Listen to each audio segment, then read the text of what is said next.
Why can't actors get the roles? That's a question that is well worth discussing. To answer it, there are a myriad of components that can affect why an actor doesn't clinch the role, whether it's because of their lack of experience, not having the right look, being nervous during auditions, or even coming across as too desperate. Going to one audition after the next and getting let down can be disheartening, but there are solutions. There are strategies for an actor to implement that can cause not just an agent but a casting director to prick their ears and pay attention. And attention is what an actor wants. Attention is the currency.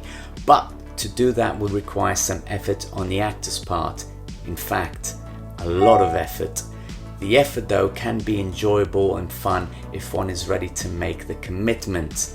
And in the next few videos, I'll cover the 4 components that I believe can make any actor clinch those roles which would be suited for them. That's the important and fundamental key to find the roles that are suitable and how to attract and entice them. So let's kick off with the first component of what it takes to be an actor in demand. And that, ladies and gentlemen, is the base for all acting endeavors. The art of the practice. A question for the acting audience out there, and I'd like you to be honest with me. How often do you get to practice your craft? Once a week? Twice a week? 3 times a week?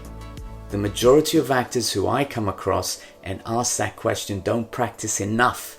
Yes, we have to work for a living and life does get in the way, but that's no excuse for not finding a window of time every day to practice our craft, even if it's in front of the mirror, filming ourselves, or even using the smartphone to deliver the monologue.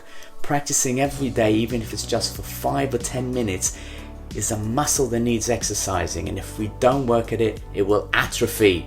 Well, maybe not to that extreme, but our muscle memory of what we've learned will start to decline and we'll lose our effectiveness and vigor as actors. Sounds disheartening, I know, but I have even better news for you.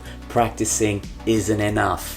Anders Ericsson has written a book called Peak, and in it he talks about studying the art of practice, and he realized that what separates the pros from the rest is that the pros tend to engage in very directed, highly focused routine known as deliberate practice. He found that the top achievers tend to follow the same general pattern of development which keeps them out of the autonomous stage, that is, practicing by rote, while they practice by doing 3 important things. 1. Focusing on their technique. 2. Staying goal oriented. And 3. Getting constant and immediate feedback on their performance. This is also known as the 3 F's: focus, feedback, and fix it. An actor needs to break the skill down into components so they can do it repeatedly and analyze effectively to determine their weaknesses and figure out a way to address them. This is the most important factor of an actor's development. Why? Because it allows us to maintain that interest and motivation while the skills and habits are being built.